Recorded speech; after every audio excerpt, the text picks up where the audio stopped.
안녕하세요. 세상 가장 친절한 안방주치 공개클리닉 웰 박민설입니다. 어느새 11월로 접어들고 나니까 올해 내가 세웠던 약속들 중에 좀 지키지 못한 것들은 어떤 게 있나 되짚어보게 되죠. 건강하기, 운동하기, 여러분들은 어떤 것들 잘 지키셨나요? 남은 기간 동안만이라도요. 올 한 해 세웠던 결심들, 특히 건강에 관한 것들은 꼭 지키는 시간 보내시기를 바랍니다. 오늘 공개클리닉 웰에서는요. 남성분들이 가지고 있는 이 전립선 고민에 대한 알아보는 시간 가지겠습니다. 여성분들이 자궁에 대한 고민이 있듯이 남성분들은 또 이 전립선에 대한 고민들이 있다고 하는데요. 발병 연령대가 또 점점 젊어지고 있다고 합니다. 남성이라면 피할 수 없는 이 전립선 고민 오늘 함께 나눠볼 세 분입니다. 어서 오세요. 예. 다행히 또 남자분 두 분이 계셔가지고 네. 우리 박기진 교수님, 성경 씨, 백찬희 씨 환영합니다. 교수님께서는 대기실에서 뭐 자신 있다고 얘기하시는데 전립선 부심을 네. 병원을 한 번도 안 가셨대요. 더 위험한 거 아니에요? 뭐 그럴 수 있죠. 근데 네. 아직 사실은 오늘 제가 사실 궁금한 게 많아요. 네. 왜냐하면 저는 괜찮은데 제 주변에 친구들이 힘들어하는 친구들이 많습니다. 항상 이제 패턴이 좀 보이고 있죠. 항상 본인은 괜찮지만 주변에 아픈 사람이 왜 이렇게 많으신지. 그렇죠. 네. 우리 성경 씨는 네. 뭐 트로트 댄스 가수시니까. 그렇죠. 네. 댄서 가수인데 뭐 아플 일이 있겠습니까? 사랑해 하지만 골골백세라고 저희 할머니께서 그러시더라고요. 저도 약간 이 전립선에 대해서 힘든 점이 한번 있었어요. 진짜요? 그래서 질환을 겪어봤어요. 네, 힘든 점이 있어가지고 여러분들께서 뭐 네. 제가 벌써 이럴 수도 있지만 네네. 피로도가 막 쌓이다 보니까 방법들을 찾다가 나중에 보니까 이게 전립선이 비대해지거나 이러면 피로도가 더 쌓일 수도 있고 그래서 제가 진료를 받고 저는 정기적으로 꾸준히 이렇게 내원해서 네. 이렇게 검사를 받고 있습니다. 전립선 모범생이시네요. 관리하는 남자다. 네네, 관리하는 남자. 네. 저는 남편이 지금 시은이 넘었잖아요. 그렇죠. 나이 차이가 좀 나거든요. 그런데 밤에 자다가 자꾸 쉬를 하러 가요. 깨가지고. 그러면 쉬를 하러 가면 이게 자는 사람이 들어도 이게 개운한 소리가 나야 되잖아요. 소리가 안 나. 그래서 걱정이 되는 거야. 이 사람이 지금 쉬를 하는 거야, 마는 거야. 근데 나와 개운하게. 갑자기 저도 남인데 참 남의 남편인데 걱정이 되네요. 너무 걱정되죠. 네. 근데 병원을 안 다니니까 너무 더 걱정이 되는 거예요. 네. 나 전립선 지금 이거 남의 일이 아니에요, 이거. 걱정스러워. 어떡해. 걱정스러워. 네. 걱정스럽죠? 남자들의 고민인 전립선 그래도 제대로 알면은 또 이 걱정을 좀 줄일 수 있지 않을까 합니다. 오늘 전립선에 대한 모든 고민을 해결해 주실 공개클리닉 안방 주치의를 모셨습니다. 비뇨의학과 전문의 김태남 교수 함께합니다. 교수님 어서 오세요. 안녕하세요. 네. 근데 이제는 그 비뇨기과라고 옛날엔 하더니 요즘은 비뇨의학과라고 하나 봐요. 예, 이 비뇨기과라고 이전까지 쭉 네네. 불려왔는데요. 한 1년 정도 되었죠. 그때부터는 이제 비뇨의학과로 명칭을 이렇게 바꾸었습니다. 그 이유는 조금 더 이렇게 여러 환자분들께 좀 편안하게 다가가기 위해서 저희들이 좀 저희 학문적인 측면을 강조해서 비뇨의학과로 개명을 하였습니다. 그랬구나. 이것도 처음 알았네요. 네. 그렇죠. 네, 전립선 하면은 뭐 남성분들은 그래요. 익숙할지 모르지만 사실 저 같은 경우에는 정말 생소한 조직이거든요. 일단 이 전립선이 어디에 있고 어떤 역할을 하는지부터 좀 알려주세요. 네, 이 전립선은요. 갓 태어난 아기에게도 남성 아기에게도 있습니다. 다만 그때는 크기가 너무 작기 때문에 저희들이 잘 측정을 못할 뿐이죠.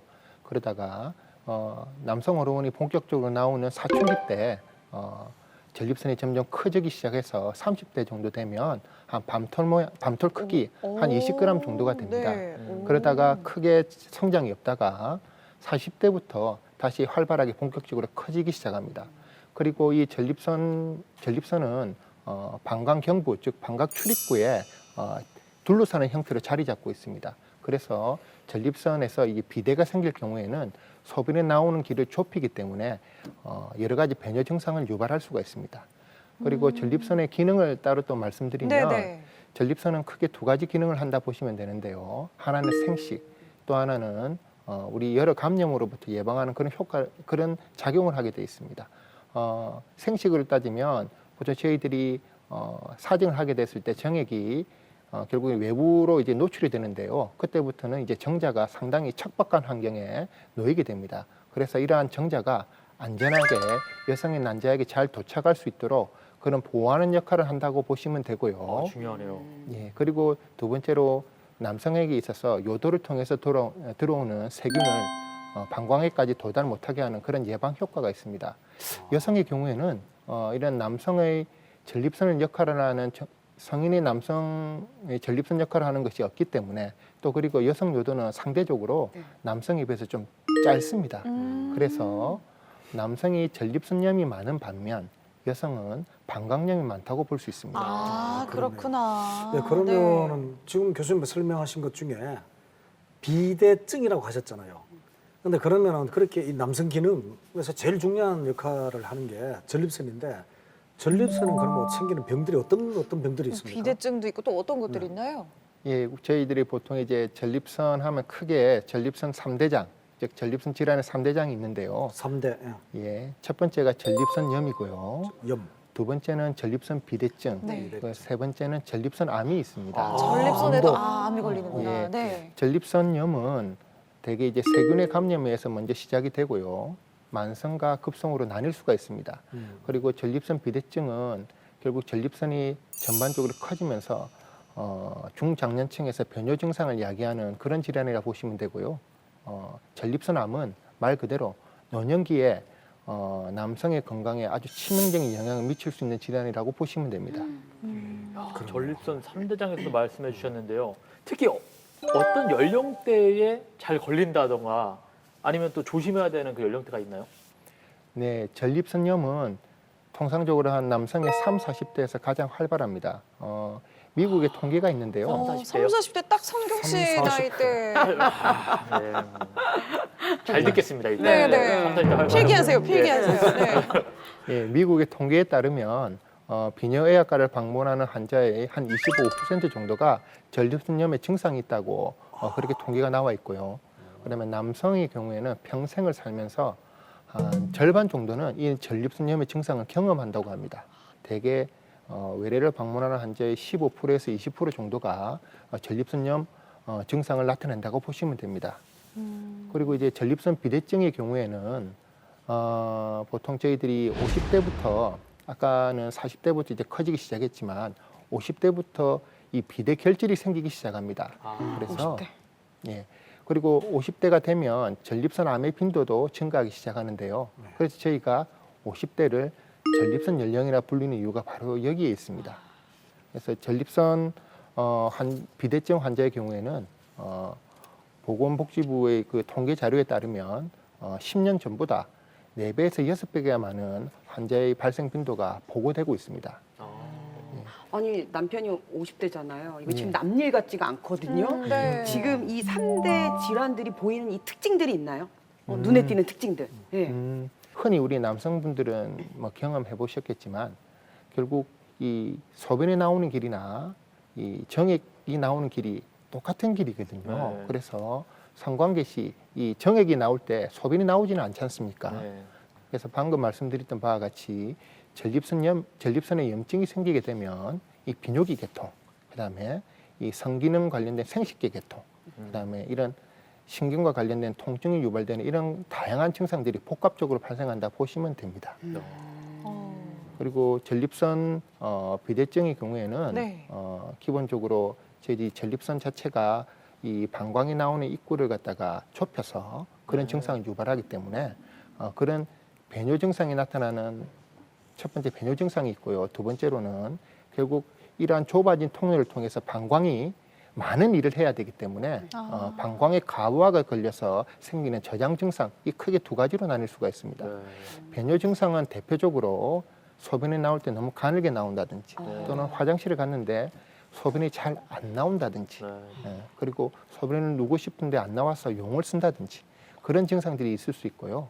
그다음에 저장 증상으로는 방금 우리 박찬희 선생님께서 말씀하셨듯이 야간뇨, 밤에 여러 번 일어나서 소변을 봐야 되는 것과 그다음에 빈뇨, 주간에도 화장실 갔는데 또 가고 싶은 그런 네. 증상을 계속 느낀다든지 또 이런 것을 방치하게 됐을 때는 결국에는 소변을 누고 싶은 느낌이 들자마자 소변을 보지 않으면 이 바지에 실내를 할 수 있는 그러한 요 급박 내지는 요실금이 생길 수도 있습니다. 여성분들 그 방광염 증상이랑 몇 개는 좀 비슷한 것 같아요. 예, 그 결국에는 발생 기전은 조금씩 틀리지만 저희들이 나타나는 증상은 되게 유사한데요. 여성분이 이제 요실금이라든지 요급박이 맞는 반면 남자들은 폐쇄에 의한 전립선 비대가 있기 때문에 폐쇄에 의한 세뇨, 요주조 그런 증상들이 조금 더 아이고야. 많다고 보면 되겠습니다. 네. 야, 진짜 간단하게 얘기하면은 소변을 시원하게 못 보거나 뭔가 소변을 본 뒤에도 그냥 찝찝하거나 이러면 진짜 한 번쯤은 의심해 봐야 되는 거네요. 삶의 그렇습니다. 질이 정말 떨어질 그렇죠. 것 같아요. 하루에도 화장실은 몇 번씩 늘 가는 거잖아요. 제일 안 좋은 게 네. 우리 남편이 보니까 자다 깨잖아요. 화장실 가녀오면 그 뒤로 잠을 못 자요. 그럼 이 컨디션이 안 좋아지는 거예요. 뭐 면역력도 생각이 많아지신 건 아니고. 근데 생각이 많아져서. 설명하신 대로 어. 일상 중에 낮에 야간 말고요. 낮에 빈뇨증이 있다면은 그거는 정신적으로 스트레스가 엄청 받을 것 같아요. 불안 장애도 있을 것 같고. 예, 야간뇨 같은 경우에는 결국 야간뇨가 수면의 질을 상당히 떨어뜨리게 됩니다. 그렇게 그러게요. 되면 그렇지. 결국 주간에 예. 집중력 결핍이라든지 낙상 같은 특히 낙상은 노인들에게 가장 치명적인 질환 중에 하나인데요. 그런 고위험 질환을 갖다가 잘 유발할 수 있기 때문에 이런 전립선 비대증을 방치하면 안 된다고 생각합니다. 네. 그리고 이제 전립선 암의 경우에는 네네. 보통 초기에는 전립선 암에 대한 증상을 잘 못 느끼고 있습니다. 그렇지만 50대부터 전립선 암이 증가하기 시작하기 때문에 50대부터는 1년에 한 번씩은 정기 검진을 받아보시는 것을 추천드립니다. 전립선 암은 좀 다른 암들에 비교해서 좀 치명적인 암인가요? 아니면 어떤 편인가요? 이전에는 전립선 암에 대한 검진 방법이 마땅히 없었을 때에는 이 전립선 암에 대한 사망률이 상당히 높았었습니다. 네.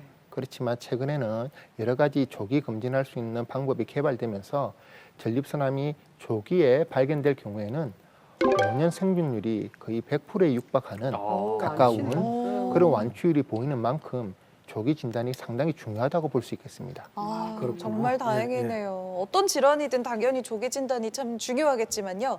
이 전립선은 특히나 증상 보이면 바로 좀 병원 가봐야 될 것 같아요. 전립선 염부터 그러면은 요즘 살펴보겠습니다. 전립선 염도 이게 제때 치료하지 않으면 일상생활 많이 불편하겠는데요. 예, 전립선염은 통상적으로 크게 두 가지로 나뉩니다. 급성 전립선염과 만성 전립선염으로 나뉘는데요. 보통 급성 전립선염은 세균 침범에 의해서 발생합니다.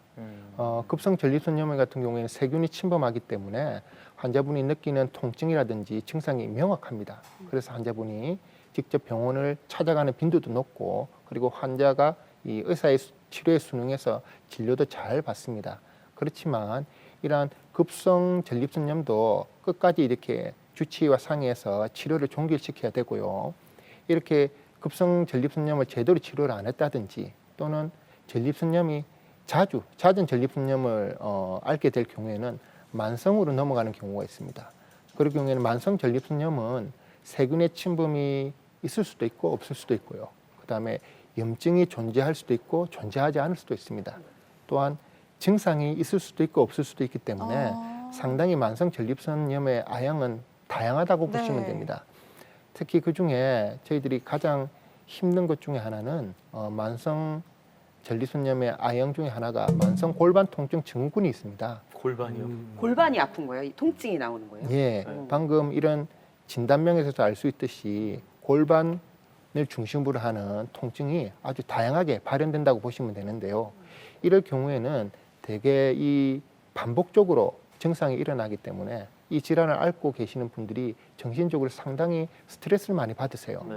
그래서 어떤 한 연구에 의하면 만성 골반 통증 증후군 또는 만성 전립선염을 가진 환자 60%가 우울증을 앓고 있다고 보고되고도 있습니다. 아, 우울증. 우울증까지. 우울증까지. 야, 심각한데. 네. 그 교수님 그러면은 우울증이라면 이게 진짜 이 정신적인 문제도 크잖아요. 이 전립선염을 치료 방법은 어떤지 궁금하고요. 또 이 치료 안 하고 방치하면은 이게 염이 암으로 발전하기도 합니까?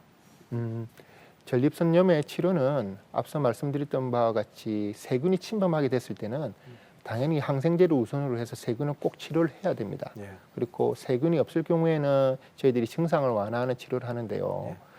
급성 전립선염의 경우에는 이런 세균 감염이 심하다든지 아니면 치료 시기가 좀 늦어지면 이 전립선 안에 고름집을 만들게 됩니다. 흔히 농양이라고도 하죠. 네.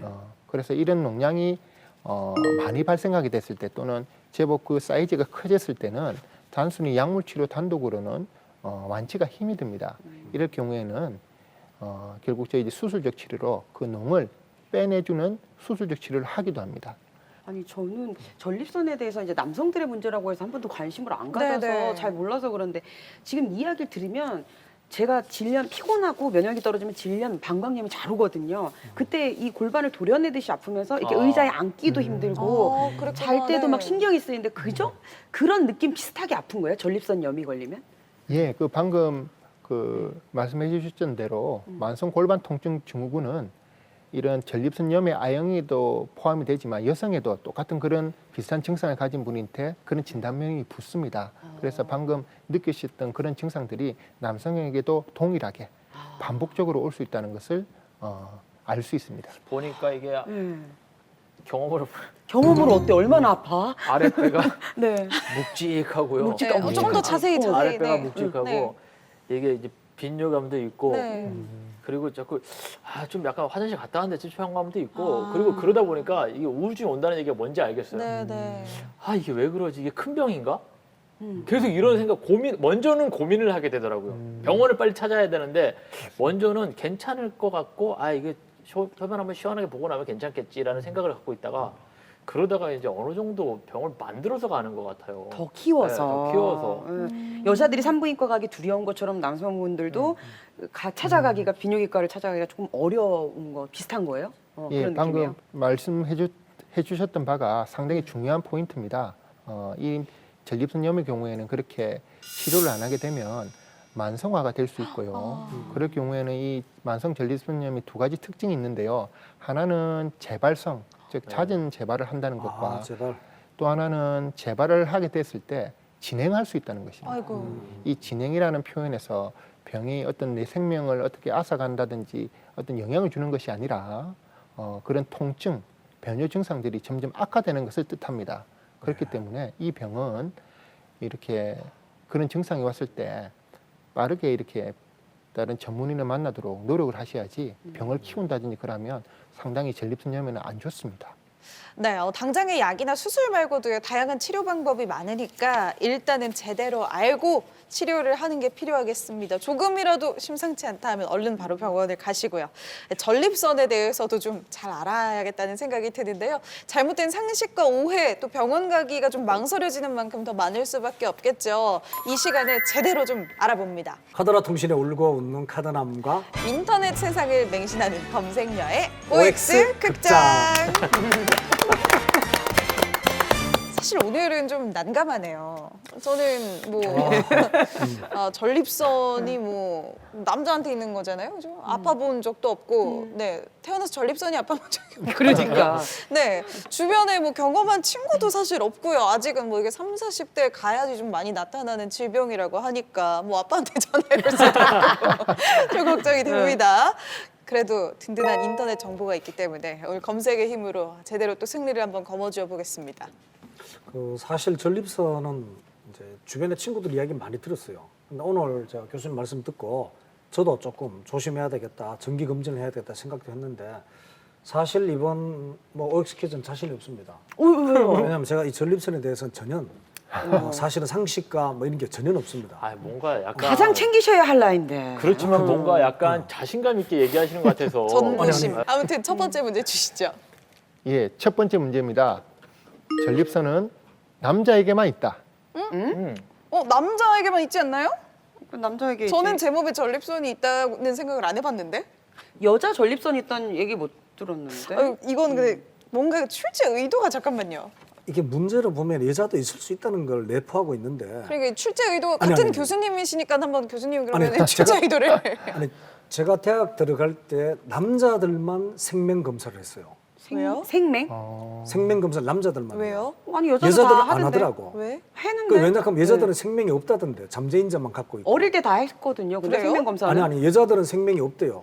그 잠재된 뭐 유전인자만 가지고 있고 생명 장애를 색깔을 구별 못하는 건 남자. 근데 이게 전립선이랑 뭔 상관인데요? 그래서 전립선도 기능을 못 하기 때문에 필요 없는 기능이지만 여자들도 전립선이 있을 겁니다. 그럴 수 있는 데다 근데 여러분 잘 생각해 보세요. 네. 남자도 유방암에 걸릴 수 있습니다. 알죠? 네. 있죠. 네. 저는 정기적으로 가거든요, 병원에. 네. 정기적으로 이제 꾸준하게 가요. 이제 건강한 여성 환자가 비뇨기과, 있었어요. 비뇨의학과 가셨을 때 여성 환자 보신 적 있으세요? 못 봤어요. 없지. 심지어 그 간호사 선생님도 남자분들이 많이 계시고 오. 못 본 것 같아요. 그래. 제가 남성에게만 생각해도 있지. 네, 제 몸에 전립선 없는 것 같습니다. 저는 O. 남성에게만 있다. 남성에게만 네, 있다. 저는 O 갑니다. 우리 교수님은 있으나 기능을 못한다. 있으나 기능은 못 할 겁니다. 알겠습니다. 좀 궁금하네요. 네, 교수님 정답은요? 예, 정답은 X입니다. X. 진짜요? 여자도 있어요, 어딨어요? 전립선이? 저 우리 맞힌 줄 알고 아니 X. 어디 있는 거야? 내 몸에 어디 전립선이 있는 거야? 예, 이게 엄밀히 어디 말하면 있지? X입니다. 그 이유는 여성도 태어날 때는 이렇게 처음 발생 도중에는 발생학적으로는 전립선이라는 조직이 있는데요. 결국 그것이 퇴화되어서 아, 아주 퇴화되는구나. 작은 기관으로 남아 있습니다. 그럼 흔적 기관 같은 건가요? 예, 그렇게 볼 수도 있는데요. 그런데 그 기관이 명확하게 존재는 합니다. 그래서 저희들은 흔히 여성 전립선이라고 부르기도 하고요. 네. 그 기원은 스킨선이라고 하는 데가 있습니다. 스킨선은 어디예요? 스킨선. 예, 스킨선은 기본적으로 하는 역할이 남성 전립선과 아주 유사한 역할을 하고요. 거기서 분비되는 물질도 상당히 전립선에서 분비되는 물질과 유사합니다. 그래서 생식과 관련이 있을 거라 생각이 들고요. 저희들이 뭐 육안적으로나 또는 형태적으로 사진을 찍어도 그것도 관찰을 잘 하기는 힘들지만 네. 그 형태는 대개 여성 요도의 양쪽 옆에 아주 조그만하게 개구를 하고 있습니다. 그래서 이런 장기는 그렇죠. 존재한다고 볼 수 있습니다. 정말 맞습니다. 특이하게 그럼 여성도 그 전립선 암이나 이런 질환이 걸릴 수 있는 건가요? 그쪽 선에서 암이 걸린다기보다는 염증 같은 거는 흔히 올 수가 있습니다. 그렇구나. 염증도 걸릴 수 있는 아이고 거예요. 참 정말 교수님 자신 이야, 없으시다고 이 출제 아이고, 의도를 참, 이제야 진짜. 파악을 했네요. 정말 아니 논리는 야. 하나도 안 맞았는데 정답은 맞으셨어요. 오늘 정말 이 전립선 자부심이 점점점 높아지고 계십니다, 교수님. 남자나 여자나 몸은 같아요. 한두 개 빼고는 같은데 이제 퇴화된 기능 사용하지 않느냐 이 차이거든요. 그걸 왜 그러면 와, 선생님 대박. 안 그 된다, 시청자분들을 위해서 말씀드리자면 의대 교수가 아니십니다. 사진과 사진학과 사진. 교수님. 의대와 전혀 진짜. 상관없는 네, 교수님이십니다. 두 번째 문제 주시죠. 정말. 예, 두 번째 문제입니다. 전립선 비대증은 전립선 크기로 진단한다. 이거 비대하니까 비대증이겠죠. 네. 뭘 여기는 난 진짜 크기로. 모르겠다. 크기로 하는 거 아니에요? 문제가 그러니까. 전립선 비대증은 크기로 네. 비대하다. X입니다. 왜요? X예요. 왜요? 왜요? 얘기 좀 해주세요. 왜? 왜냐하면 첫 번째 정답도 X였기 때문에 X인데 자 이런 게 있어요. 네. 비대증을 단순히 크기로 비대증을 판단한다는 거는 잘못된 거예요. 근데 선천적으로 키가 큰 사람이 있고 작은 사람이 있어요. 선천적으로 몸이 뚱뚱한 사람도 있고 약한 사람도 있는 것처럼 그렇네요. 태어날 때부터 선천적으로 이렇게 전립선이 큰 사람도 있고 작은 사람도 있을 겁니다. 그래서 단순히 전립선의 크기를 보고 비대증이다 아니다를 판단하려면은 이 예후 증상이 있어야 돼요. 얼마였는데 어느 정도로 커졌다. 어떤 그 비교 척도가 있어야 되는 거지. 단순히 크다고 해서 그게 증상이 있다 없다라고 판단하는 거는 저는 비과학적입니다. 그래서 의학은 과학이기 때문에 단순히 크기로 증상을 판가름하는 거는 아주 잘못된 과학이에요. 저도 이번에는 교수님 따라가야 되겠네요. X예요. 이게 전립선이 커질 경우 요도를 막아서 소변을 보기가 힘들어지고 그런 증상들이 나타나면 이제 비대증을 의심할 수 있으니까 원래 태어나면서부터 전립선이 큰 사람은 요도랑 뭐 영향을 안 줄 거 아니에요, 그죠? 그러면 네. 이런 논리가 있어요. 여자들이 이렇게 가슴이 크다고 네. 모유가 잘 나오는 게 아니거든요. 네, 이게 네. 가슴이 작아도 아주 참주지 나오는 사람들이 있거든요. 네. 그래서 그러니까 이게 X. 크기가 중요한 게 아니라 부끄럽니? 성경아? 누나 부끄러워? 아니 다 알지. 결혼한 사람은 다 알잖아요. 그래서 크다고 잘 나오던 게 아니라 정말 그러네요. 기능을 잘하는 게 중요한 네. 거니까 크기와는 상관이 없다. 그래서 X지. 그럼 X라니까. 그래. 그건 맞아요. 네. 오늘 우리 어떻게? 성경 씨는 어때요? 문제에 뭐 답을 다 얘기해 주신 거 아닙니까? 전립선 비대 관련 있는 것 같은데 이게 비대면 크니까. 네, 크니까 크기, 이거 비대증이다 뭐 이거 하는 거야? 단순히 큰 것만으로 병이라고 할 수는 없을 것 같아요. 맞아요. 네, X 큰 거는 갑니다. 아니야. 기능의 네. 차이지. 교수님, 정답은요? 예, 정답은 X입니다. 이제 좀 그쵸. 출제 기능의 스타일을 알 차이지. 것 같아요. 네. 예, XX. 보통 전립선은 저희들이 전립선 비대증은 과거에는 한 30g에서 40g 이상이 되면 그 크기만으로 전립선 비대증으로 진단도 내리고 또 치료도 했었습니다.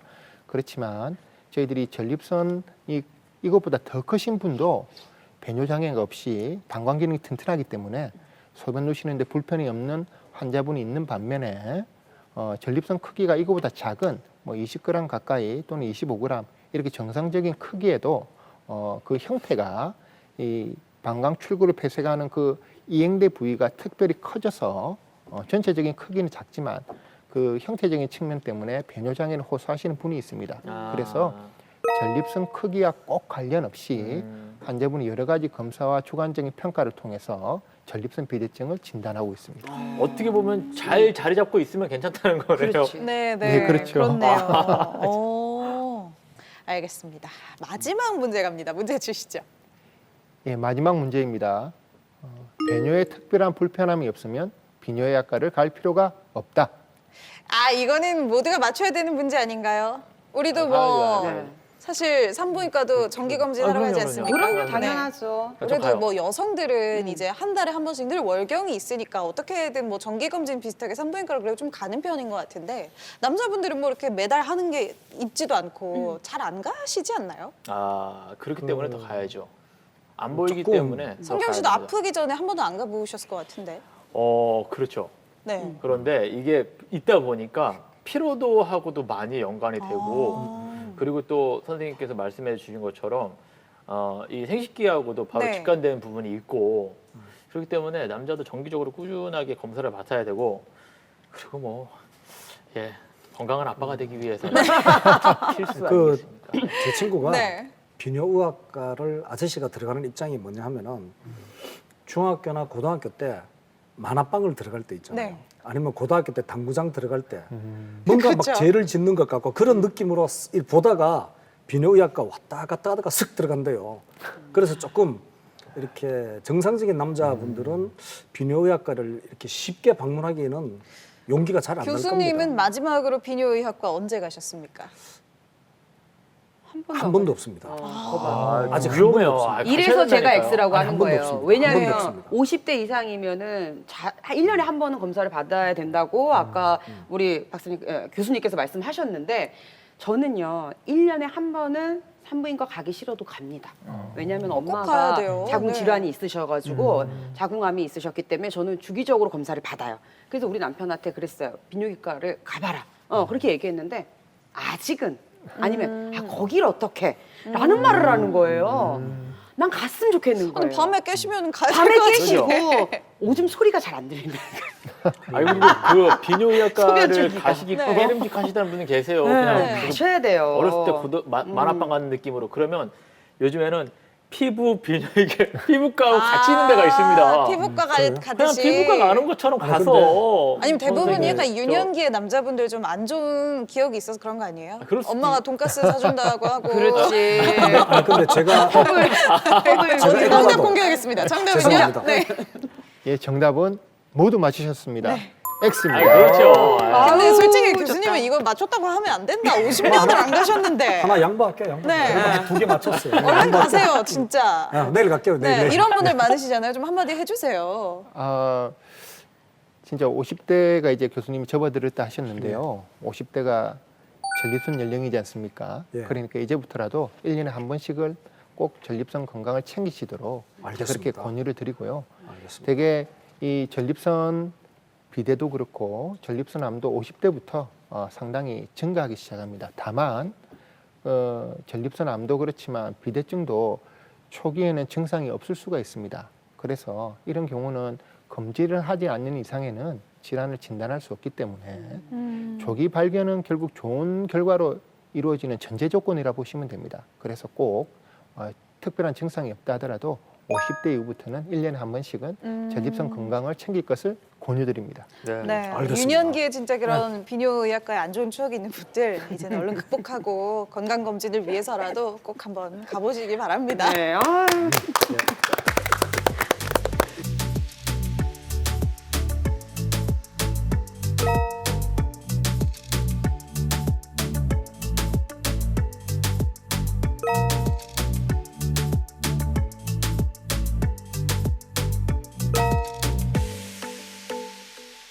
교수님, 전립선 관련된 질환에 가장 많이 알려진 게 그 전립선 비대증이잖아요. 그 비대증을 알기 위해서 뭐 자가 진단하는 방법 이런 게 있나요? 그 차트를 또 여기 항목 준비를 했습니다. 네, 전립선 비대증 자가 진단법 차트인데요.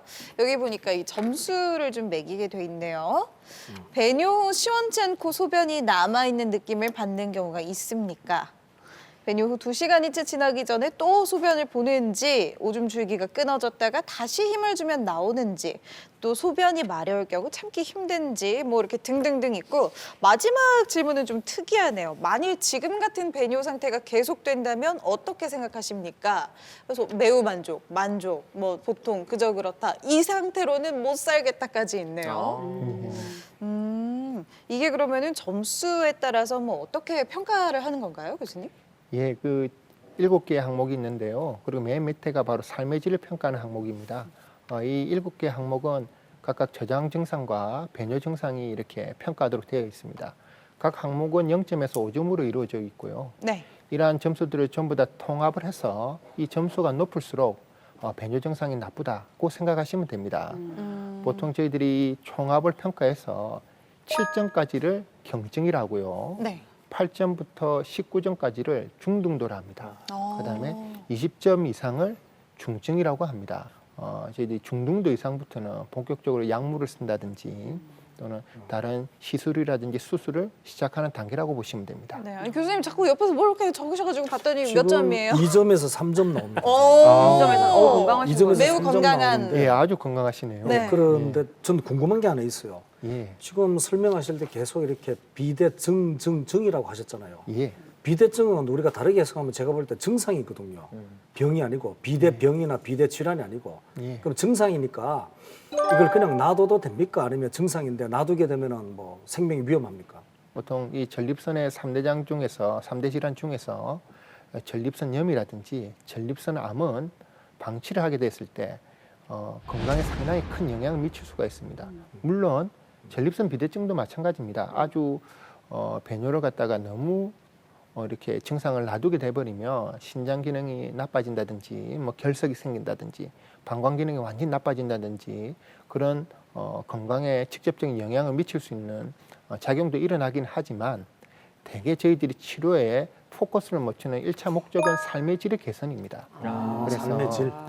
예. 저희들이 이제는 생명의 연장도 중요하겠지만 삶의 질도 아주 중요한 시대에 저희들이 살고 있기 때문에 전립선 비대증도 적극적으로 진료를 보시는 게 좋겠습니다. 네. 그럼 삶의 알겠습니다. 질을 이렇게 떨어뜨리고 배뇨 장애도 있고 성생활의 장애도 생기는 이 전립선 비대증이 50대 후반에 많이 생긴다고 그러셨는데 예. 그러면 이게 노화의 자연스러운 과정인 거예요? 뭐 나이 이게- 들면 탈모도 오듯이. 그렇죠. 네. 그러니까 이거 왜 생기는 거예요?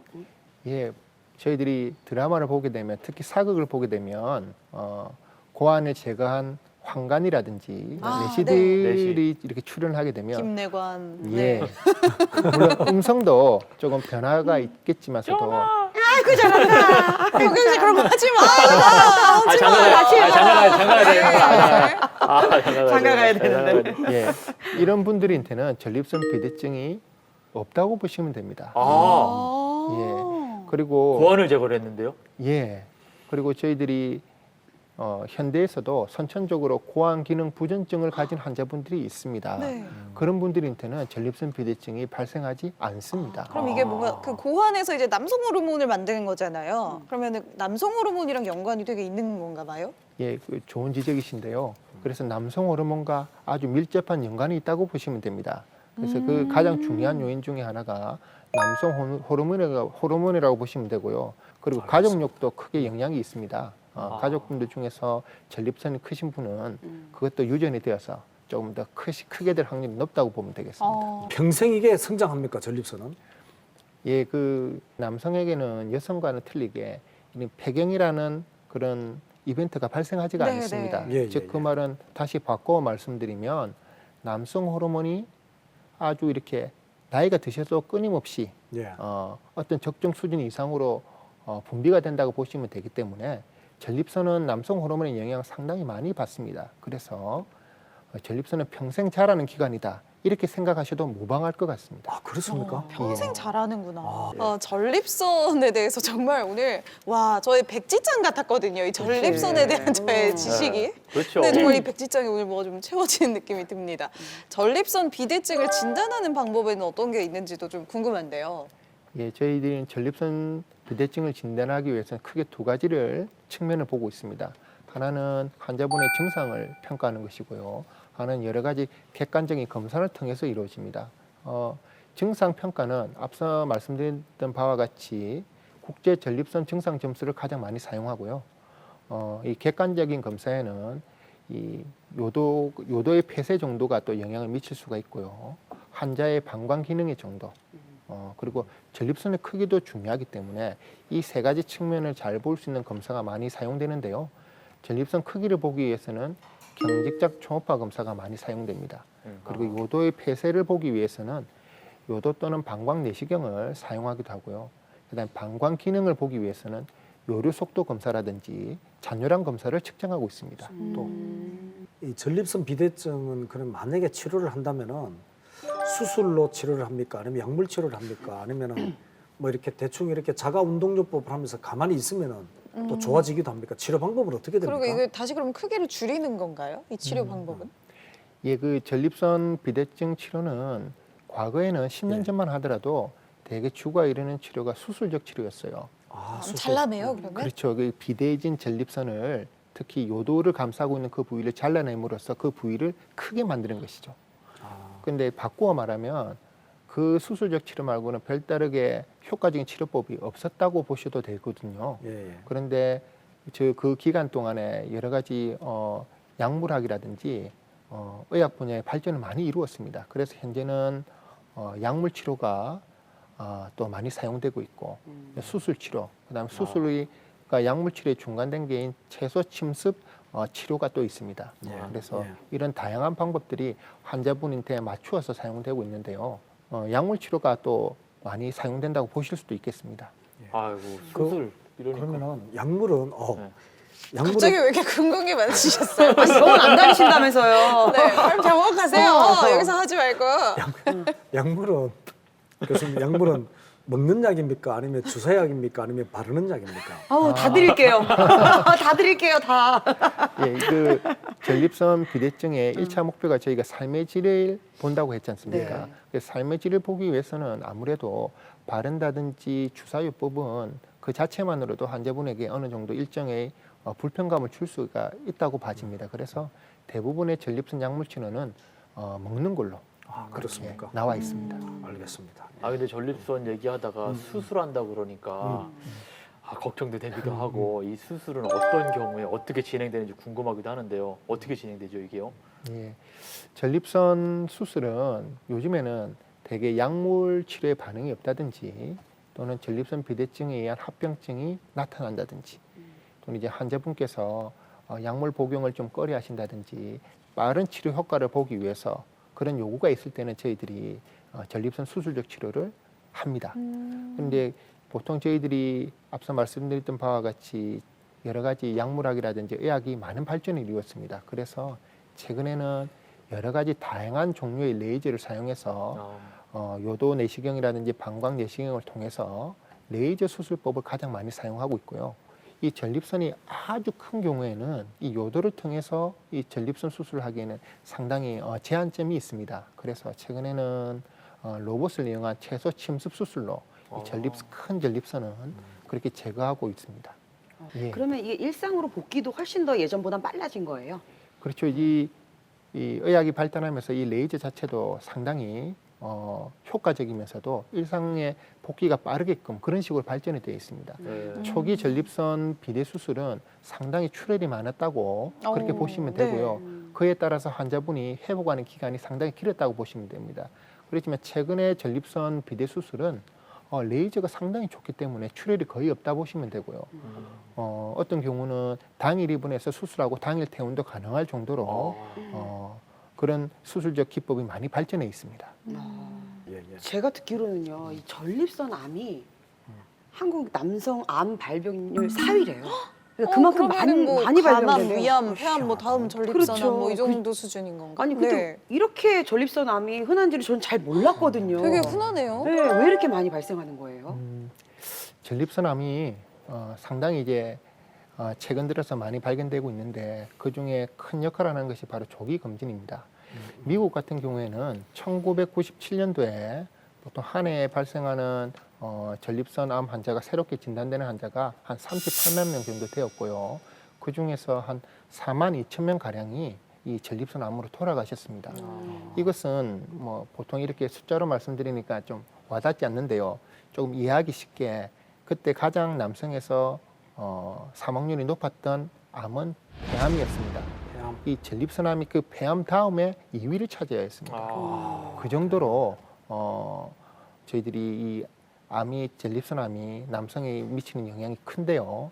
대신에 최근에 이렇게 조기에 발견됨으로써 이런 환자분들의 이 생존율도 많이 향상되었다 보시면 되겠습니다.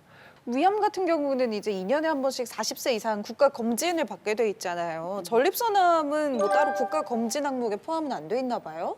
현재 저희 전립선 암 자체는 건강검진에도 포함되어 있지 않지만 상당히 그 발생 빈도가 빠르게 급격히 증가하고 있는 암입니다. 그래서 그 그래프를 보시면 연도별로 보시면 이 전립선 암만큼 남성에서 빨리 증가하는 암은 찾아볼 수가 없습니다.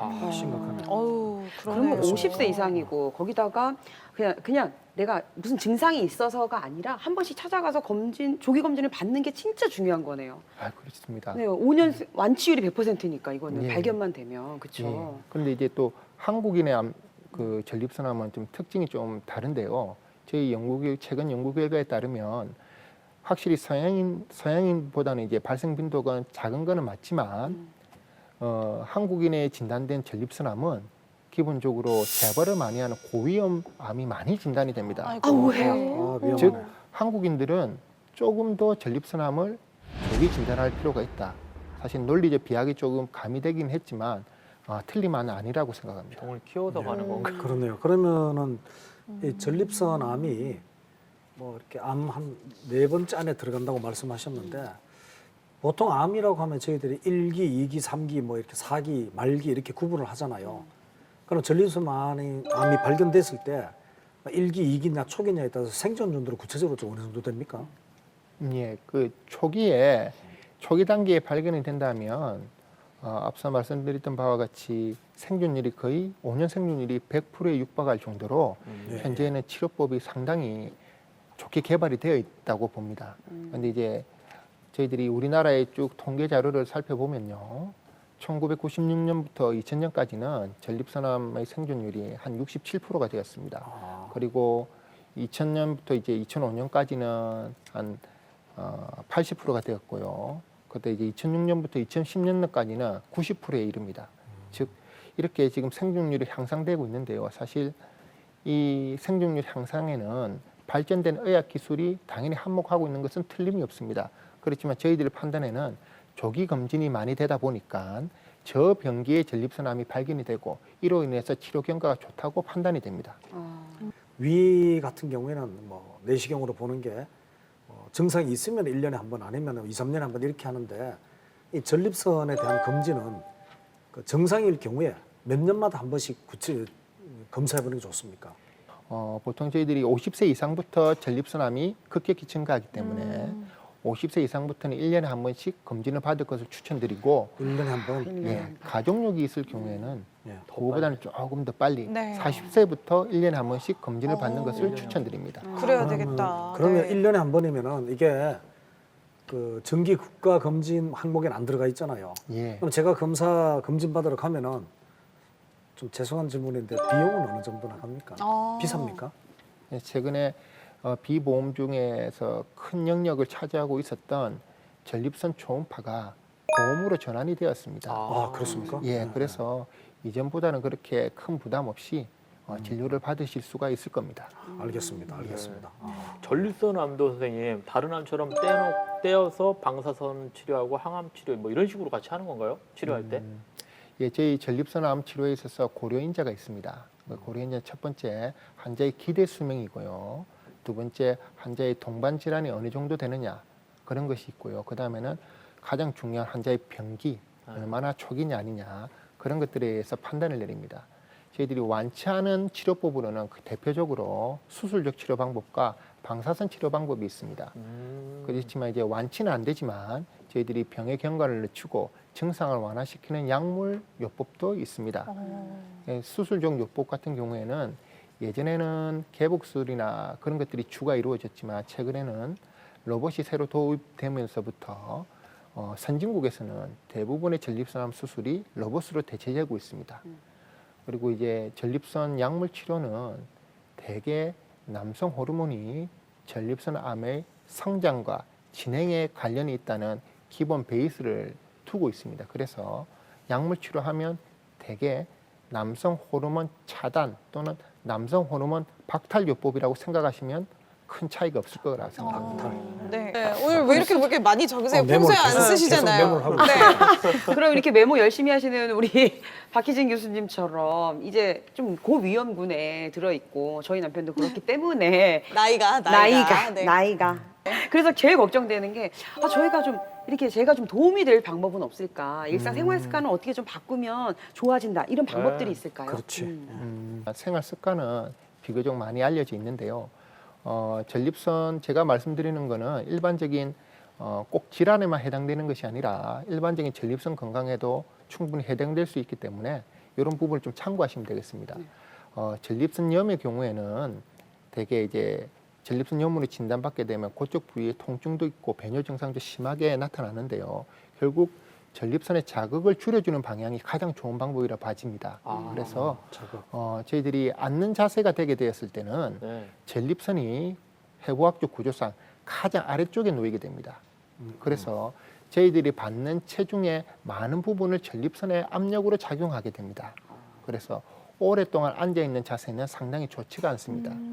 만약에 부득이하게 오래 앉아 있어야 되는 직업군들 이를테면 네. 택시 운전을 하신다든지 네네네. 장거리 운전을 하셔야 되는 분들은 가급적 그런 압력을 낮출 수 있게끔 아주 쿠션이 좋은 방석을 한다든지 네. 아니면 전립선 부위가 이렇게 구멍이 나 있는 네네네. 그런 분업 의자나 방석. 예, 그런 것을 활용하시는 것을 추천을 드립니다. 그러면 몸이 너무 무거워도 안 좋겠네요. 이게 좀 뱃살이 너무 많으시다거나 그죠? 그렇죠. 네. 그래서 이제 체중도 확실히 체중이 증가하시는 분들이 골반 쪽에 어떤 문제가 있을 확률이 좀 많은 것도 사실입니다. 예. 당장 저는 시행해야 될 것 같습니다. 네. 서울에서 여기까지 오는데 5시간, 왕복하면 10시간이거든요. 앞으로 입석으로 오세요. 입석으로. 그렇네요. 그게 문제였는데. 방석을 못 사면 입석으로 와. 아니 근데 저기 무조건 빨리 달려서 도착하려는 생각을 조금 버리고 휴게소에서 한 번씩 내려서 좀 그렇죠. 움직여주고 스트레칭하고 잠도 예, 예. 깰 겸 그게 내 전립선 건강에도 도움이 되는 그러네요. 거네요. 그러네요. 상당히 좋습니다. 네. 그래서 보통 이 경직된 자세에서 오래 있으면 그 구조물 주변의 골격계가 상당히 긴장도가 높아지거든요.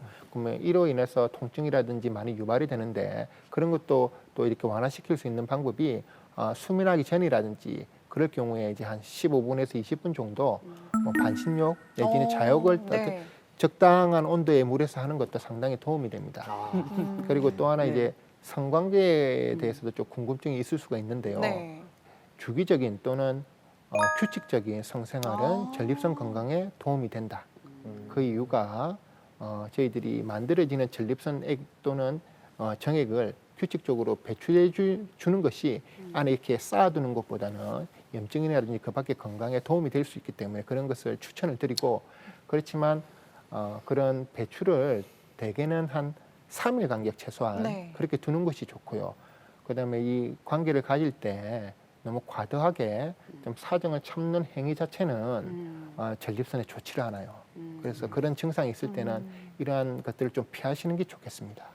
네, 마지막으로 전립선 질환에 대한 핵심 내용 한마디로 정리해 봅니다. 오늘의 한 줄 처방전입니다.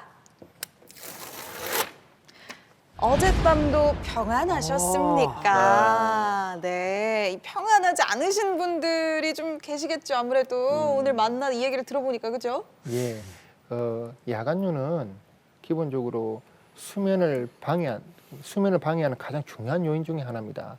이 수면이라는 것이 결국 우리 몸이 지친 몸을 회복하는 기간인데요.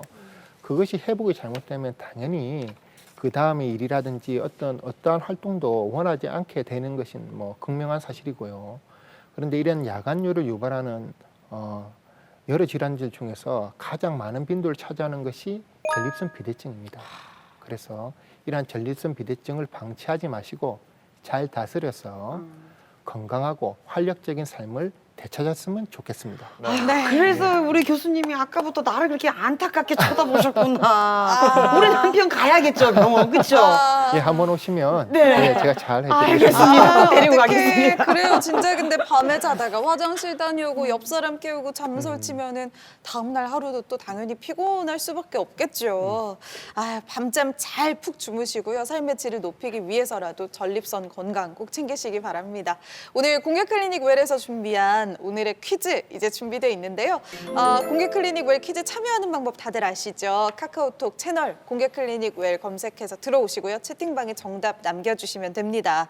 오늘은 그러면은 지금까지 전립선에 아무 문제 없이 50년 반백 년을 살아오신 교수님이 문제 주시죠. 전립선 비대증이 생기면 이런저런 증상이 나타난다고 합니다. 다음 보기 중에서 증상이 아닌 것은 무엇이겠습니까? 예를 들어 주시죠. 네, 보기 1번, 예. 복부 비만, 보기 2번, 네, 빈뇨, 3번, 성욕 감퇴.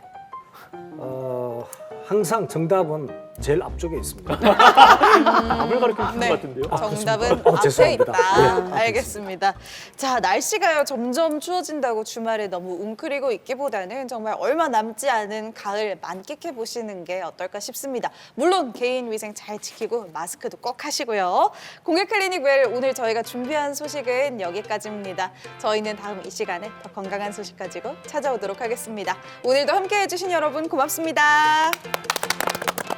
수고하셨습니다. 수고하셨습니다. 아유, 고생하셨습니다. 네, 네. 예.